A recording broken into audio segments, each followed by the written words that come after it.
Hey there, night owl. Yeah, you laying in bed, phone glowing softly in the dark. Before you drift off, let's go somewhere far, not across cities or oceans, but across centuries. So go ahead, dim that screen a little. Pull the blanket a bit closer. Let the hum of your fan become the wind of another world. Because tonight, we're going back, way back to the Middle Ages, where candles burned low, and the night felt bigger, darker, and stranger than it does now.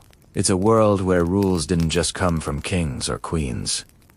They came from belief, from fear, from the constant dance between light and shadow. In those days, even the smallest action, how you slept, what you ate, what you wore, had meaning. Every rule carried a whisper of faith or warning. You see, back then, life wasn't guaranteed. A storm could wipe out crops. A fever could take a family overnight. So, people built a universe of order, rituals, and laws that gave them something to hold on to. And those rules, they were weird. But weird in the kind of way that makes you smile and think, "Damn, I get it." So tonight, we're gonna slip quietly into that world, not to mock it, but to understand it, because every strange law, every superstition, every bedtime prayer whispered in the dark came from the same human heart that still beats in us today. So take a deep breath with me. In and out. Feel your shoulders loosen a little. There you go. The Middle Ages weren't easy. No Netflix, no heaters, no running water.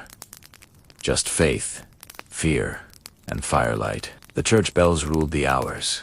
The sun decided the work, and people moved through their days under the quiet weight of belief. There were rules about when you could eat meat, because certain days belonged to God, and others to hunger. Rules about when a woman could show her hair, what color a man could wear, and who was allowed to look whom in the eye. Even the way people slept was watched by superstition. If you slept naked, they said, you left your soul to open hand. The demons of night could slip right in. People prayed before bed, not just for peace, but for protection. Because the dark wasn't just dark, it was alive. You can almost hear it now, can't you?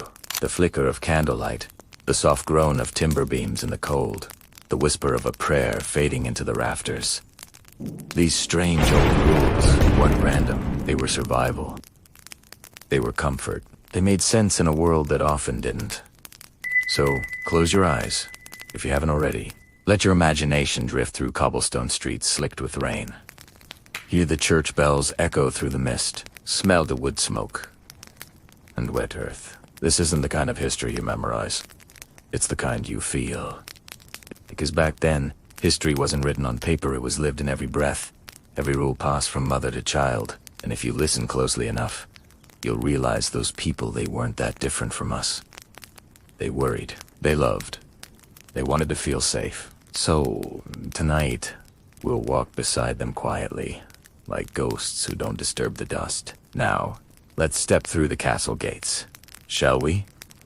The torches flicker. The night breathes. And the first rule waits just beyond the door. If you enjoy these late-night journeys, consider subscribing. It means a lot.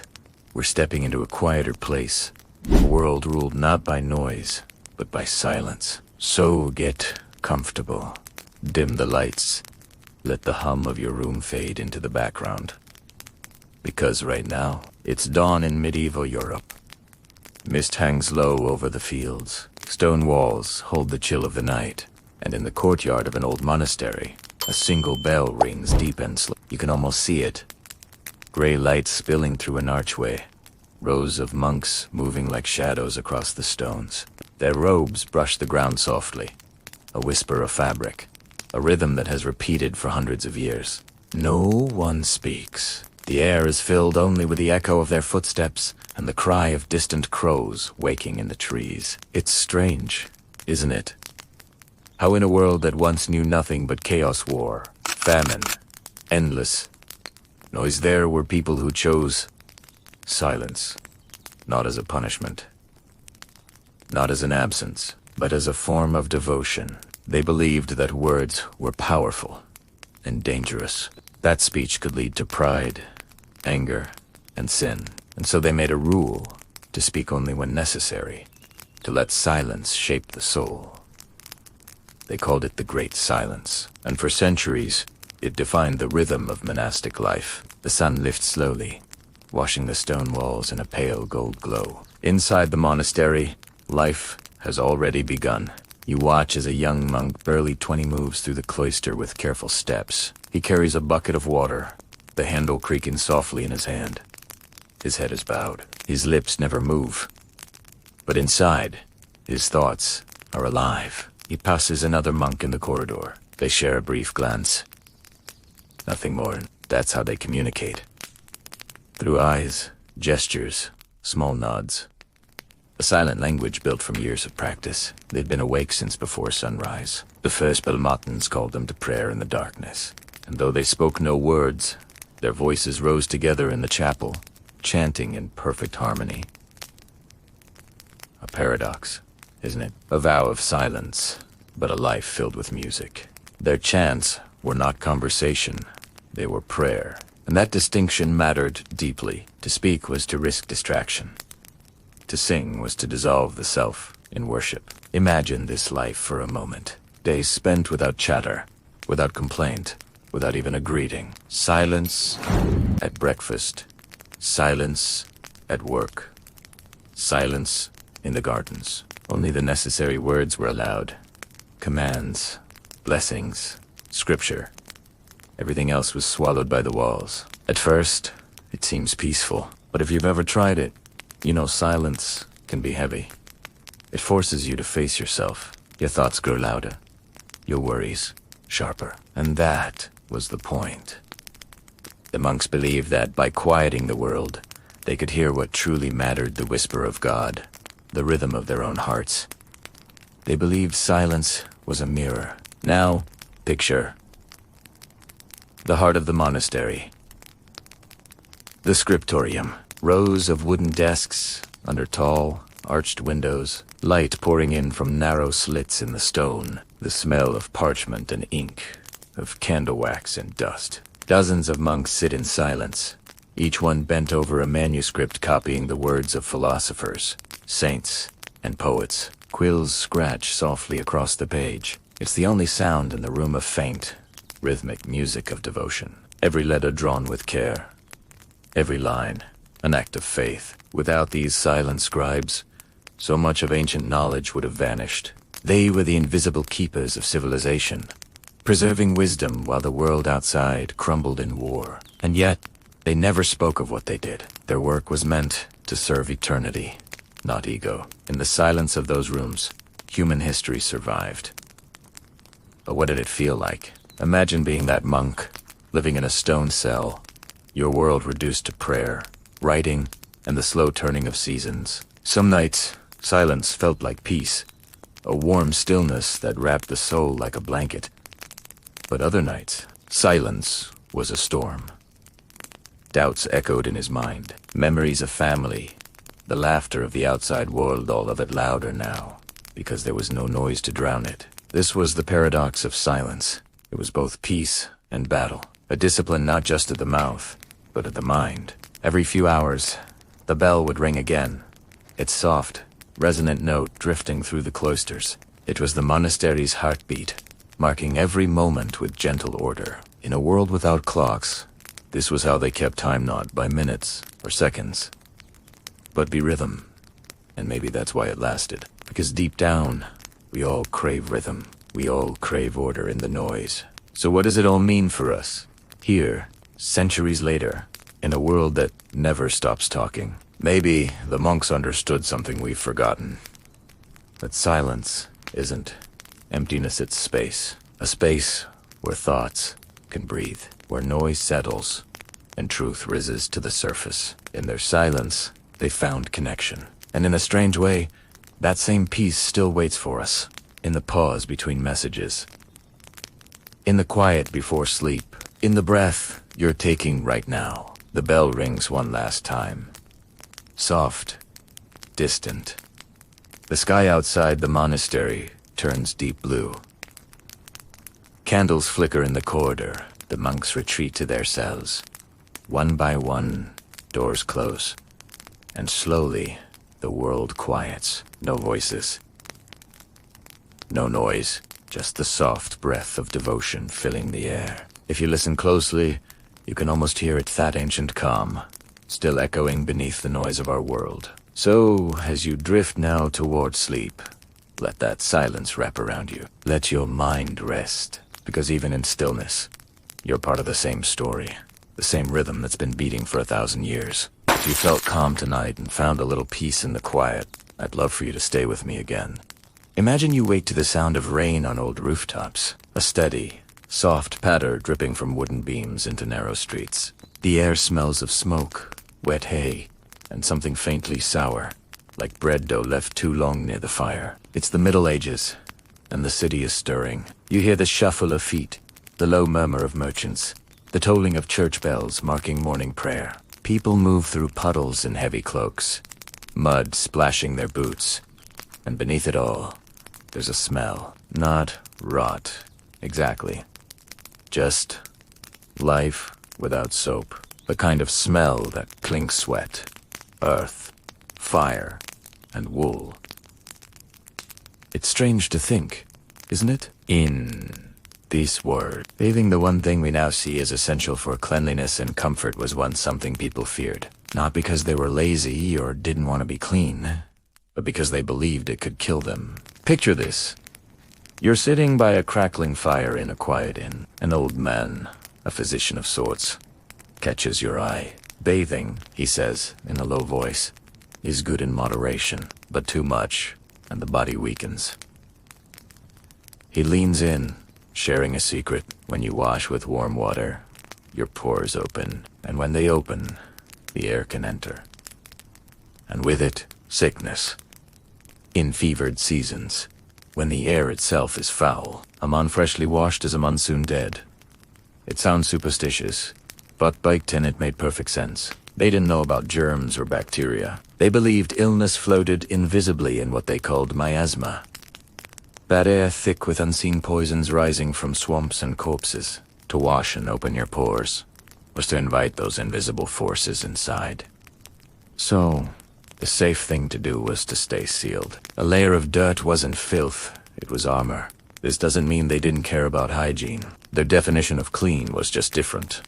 They washed their hands and faces. They brushed their teeth with cloth and ash. They scented their clothes with herbs like lavender and thyme. The wealthy wore fine linen shirts under their clothes, changing them often to absorb sweat. Cleanliness wasn't about soap and water. It was about ritual and modesty. A clean soul mattered far more than a clean body. For a while, public bathhouses, a holdover from the Roman Empire, were places of luxury and social gathering.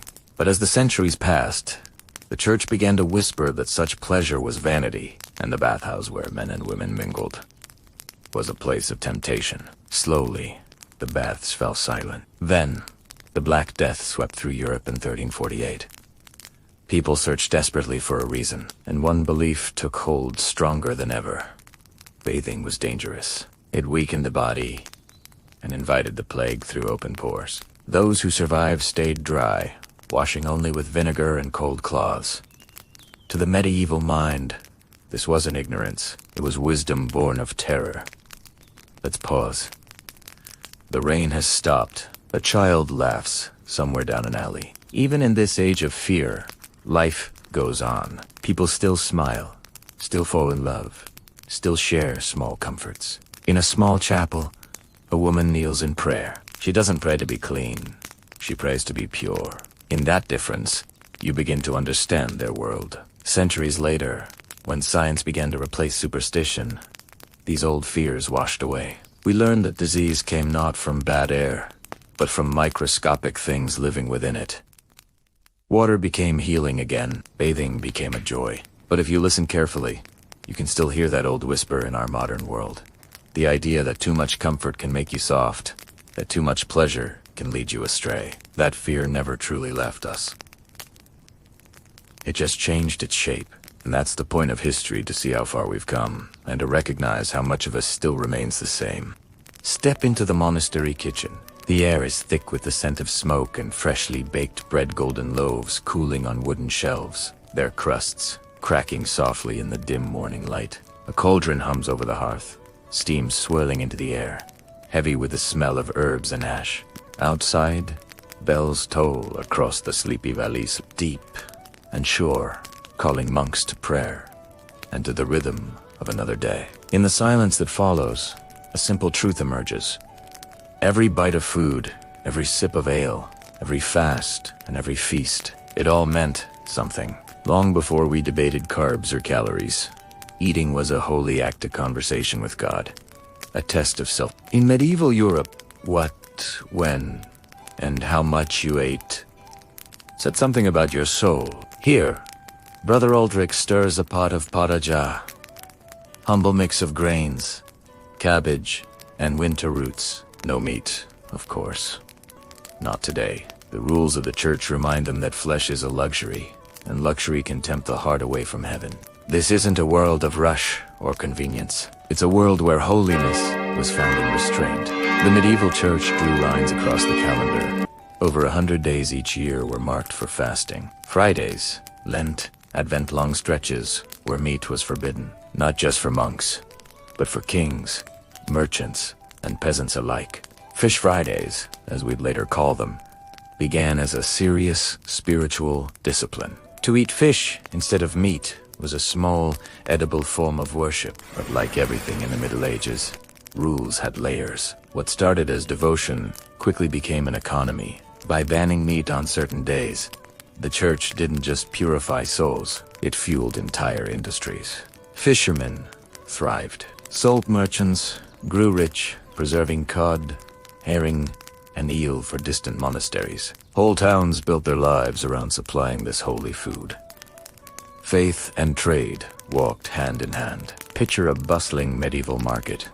Wooden stalls groaning under baskets of onions, wheels of cheese, and slabs of salted fish. The air is thick with chatter, the sound of chapel bells, and the smell of wood smoke curling above the rooftops. It's not just hunger they're feeding here, it's tradition. It's the rhythm of a world that believed every appetite could be made holy if controlled. Of course, not everyone obeyed perfectly. In the hidden corners of castles, lords and ladies broke the rules with roasted game and fine wine while the town fasted. Sin, after all, has always been delicious. Yet, even they understood the symbolism.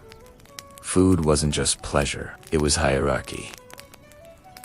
Meat meant power. Bread was for the common soul. To fast was to remember humility. To feast was to celebrate grace. And both, in their own strange way, were sacred. Back in the monastery, Brother Aldrich lifts his bowl and whispers a small grace. He tastes the pottage simple. Warman closes his eyes. It is enough. That's what fasting taught the medieval heart. Enough. Enough bread, enough warmth, enough of the world to survive, but not so much as to forget eternity. Fasting wasn't punishment. It was structure. It was how a society without clocks measured time by feast and by fast, by absence and by abundance. And when winter finally ended and the first feast of Easter arrived, the joy was overwhelming. Tables filled again with roasted meats, sweetmeats, and ale. Laughter echoed in stone halls. After weeks of restraint, every taste felt like a gift from heaven. And maybe that's the secret the medieval world understood better than we do. That joy shines brightest after the darkness of discipline. Even peasants, living on coarse bread and ale, found comfort in this rhythm. Every fast had an end. Every season promised a feast. Today, our rules look different, but that rhythm of the balance between indulgence and restraint, it still lingers. In every diet, every New Year's resolution, every quiet choice to eat a little less or live a little better, we call it discipline now. They called it devotion. Different words for the same deep hunger, not of the body, but of the soul. The simplest meal, eaten with awareness, can still taste like grace. The morning sun creeps gently across the stone floor, slow, golden, patient. You can almost feel it brushing your skin, a soft nudge that the world is waking. A noble woman sits before a polished brass mirror, her breath fogging the cool surface. Behind her, The air stirs with a faint rustle of fabric linen, wool, silk each fold, whispering secrets of class, faith, and forbidden beauty. A maid, a quiet girl with calloused hands, moves carefully, almost reverently. She knows which gown to touch and which she cannot. Because in this world, clothing isn't just fabric, it's law. Today, the noblewoman's dress must be modest soft wool and muted hues. Her fine silk robe waits in a chest, hidden until a feast day, safe from prying eyes. Outside, the bells of the village call everyone to life. A gentle reminder. Follow the rules. Stay in your lane. In the medieval world, what you wore wasn't a choice. It was a declaration of your faith, your wealth, your place in the divine order. To step into the wrong fabric was to step into someone else's life, and that was forbidden. "My lady," the maid whispers, fastening a silver clasp. "They've banned crimson again. Too many wives of merchants wearing it." The noblewoman smiles faintly. She remembers dreaming of colors that shimmered like royalty, thinking the world might bend if her gown sparkled enough. But now, she knows better. In this age, beauty was measured by rules, not desire. Across Europe, from England's damp markets to the marble halls of Florence, the law of the land was sewn into every thread. They were called sumptuary laws, rules that dictated what you could wear, eat, or even decorate your home with. Gold embroidery, reserved for nobility. Velvet, only for those with titles. And the color purple, that divine, radiant shade, belonged solely to emperors and bishops. To wear what you hadn't earned wasn't just vanity, it was a scene. Walk with me now, down a narrow, bustling cobblestone street. Smell the damp stone, the musk of wool cloaks brushing past. A tailor's shop glows in the corner, its windows fogged by steam. A merchant enters, proud of his growing wealth, and asks quietly if the tailor can add a strip of silver thread to his sleeves. The tailor hesitates. He's seen men whipped for less. Silver belongs to knights. But the merchant leans in, his eyes gleaming, just a little shimmer. Who's gonna know? In that single moment, you feel the weight of centuries. Sumptuary laws weren't just about fashion. They were about control. Control of ambition, of identity, of the dream of equality before the word even existed. The church claimed these laws kept people humble. Kings said they kept society in order, but for the poor, they were a reminder that even dreams had limits. In Paris, a farmer's daughter once wore a string of glass beads to the market. They caught the sunlight like tiny sparks of fire. For a fleeting moment, she felt seen, radiant, powerful. But that afternoon, the sheriff's man pulled her aside. He broke the beads one by one, thinning air for pretending to noble birth.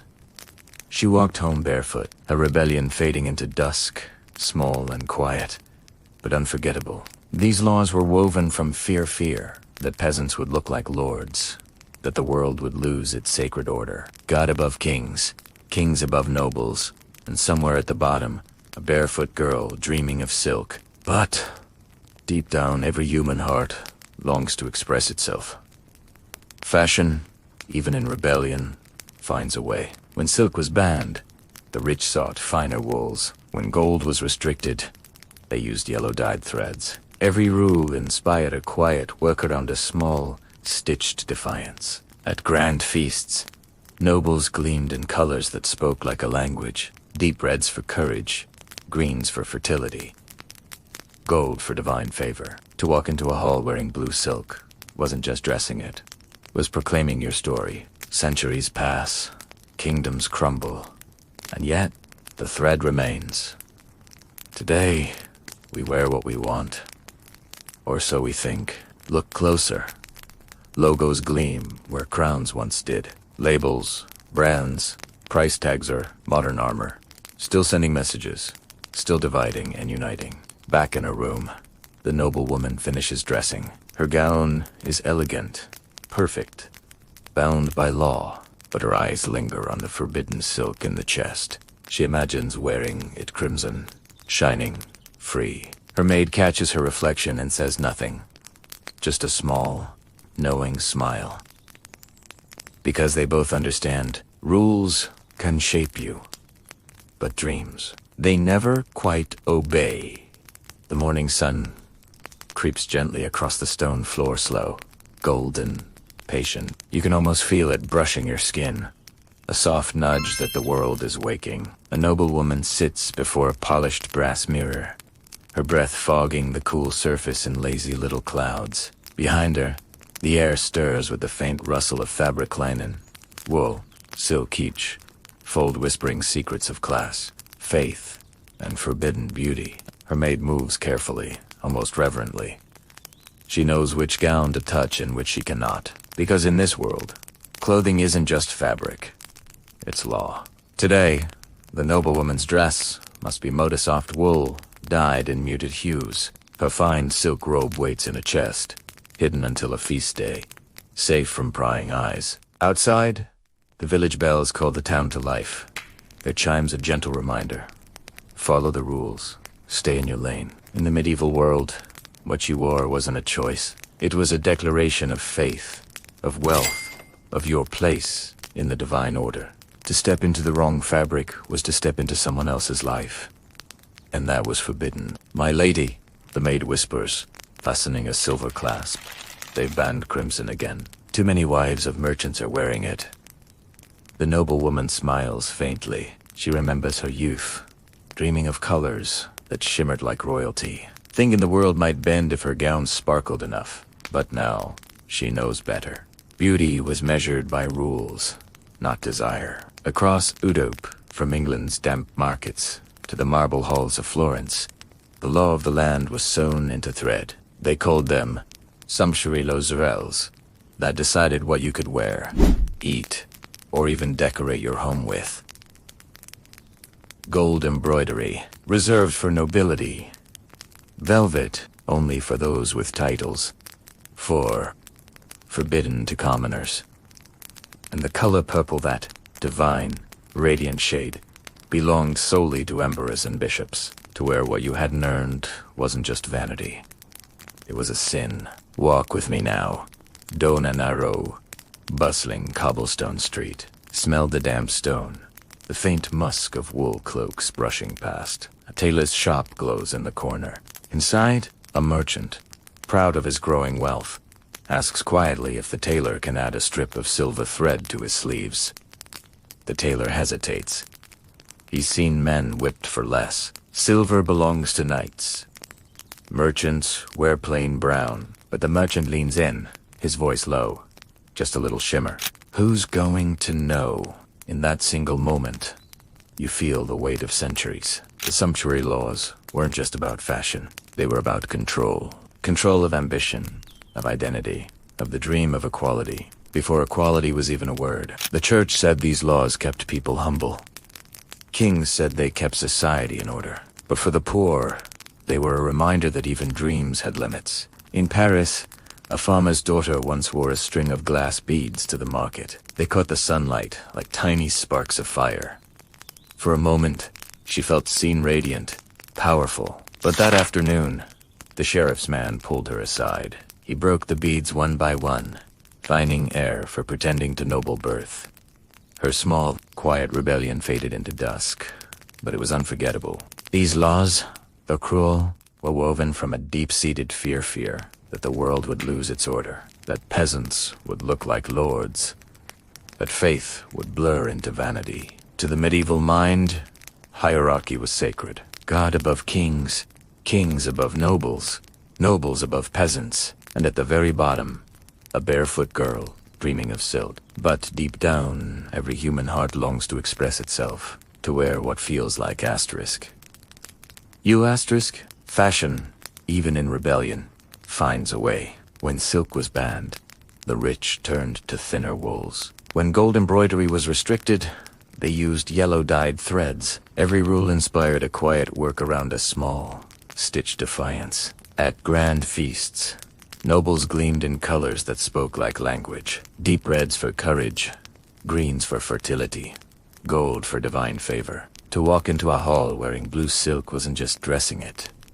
It was proclaiming your story. Centuries pass, like the turning of a spool. To Lauf, faith kingdoms crumble, and yet the thread remains. Today, we wear what we want. Or so we think. Look closer. Logos gleam where crowns once did. Labels, brands, price tags. Our modern armor. Still sending messages. Still dividing. Still uniting. Somewhere, that farmer's daughter might smile at the irony. Back in her room, the noblewoman finishes dressing. Her gown is perfect modest, elegant, bound by law. But her eyes linger on the forbidden silk in the chest. She imagines wearing it crimson, shining, free. Her maid catches her reflection and says nothing. Just a small, knowing smile. Because even in silence, both women understand. Rules can shape you. But dreams, they never quite obey. So, what makes you feel alive? Because somewhere in the echoes of history, a weaver, a maid, and a dreamer are still smiling. Thanks for watching. If you found this story fascinating, consider subscribing for more journeys into the past. See you next time! And so, traveler, we close our candlelit walk through medieval rule and ritual, a journey back to a time both distant and strangely familiar. As we've wandered through the cobblestone streets of the past, we've encountered laws that seem bizarre, almost comical, to our modern eyes. A tax on beards. A mandatory nap, the strictly enforced color of a commoner's tunic. It's easy to dismiss these as the foolishness of old minds, the relics of a less enlightened age. But if we pause and listen closely, beyond the echo of centuries, we can hear the reasoning behind the strangeness. These laws weren't born from whimsy. They were the survival codes of a fragile world, a world grappling with scarcity, disease, and the constant threat of chaos. They were a society's desperate attempt to impose order on an unpredictable existence, to build walls of certainty against the encroaching darkness. Think about it. Behind every seemingly weird rule was a heartbeat, a fear, and a hope. A peasant's curfew wasn't just about control. It was about safety, about keeping families secure behind locked doors when the night held unknown dangers. The sumptuary laws, dictating who could wear silk or fur, weren't just about vanity. They were about maintaining a social structure that everyone understood. A visual language of hierarchy that prevented society from collapsing into conflict. Every rule was a thread woven into a vast social fabric. The quiet prayer of a monk, bound by a vow of silence, wasn't just an act of personal piety. It was seen as a spiritual shield for the entire community. A silent battle waged against unseen forces. The farmer who was legally required to practice archery on Sundays wasn't just playing a sport. He was a reservist, a protector, honing a skill that could one day defend his home and his neighbors from invasion. Each law, no matter how peculiar, was a piece of a larger puzzle, a system designed to hold civilization together, one rule at a time. These regulations were the very framework of their reality. They gave life a rhythm, a predictability that we, with our limitless choices, might find hard to comprehend. Their world was smaller, more defined, but in that definition, there was a sense of place, a sense of belonging. The noble's silk, the merchant's wool, the peasant's coarse linonal were threads in the same great tapestry of meaning, each one essential to the overall design. They weren't just following rules. They were participating in a shared story, a collective effort to survive and, hopefully, to thrive. So, as we blow out the candle on our historical exploration, let's not carry away a sense of superiority. Instead, let's carry a sense of empathy. Let's remember that the people of the past were just like us, driven by love, fear, ambition, and the profound desire to make sense of their world. Their solutions may seem strange, but their motivations are timeless. They did the best they could with the knowledge and tools they had, building a world that, for all its harshness, was also filled with community, faith, and moments of profound beauty. If this quiet journey through history brought you a moment of peace or a spark of curiosity tonight, I invite you to stay with us for a while longer. There are so many more stories waiting to be told, more centuries to explore, and more gentle wanderings through the corridors of time. We have countless tales of forgotten kings, unsung heroes, and the everyday lives that shaped the world we know today. Thank you for walking with me through the twilight of the Middle Ages.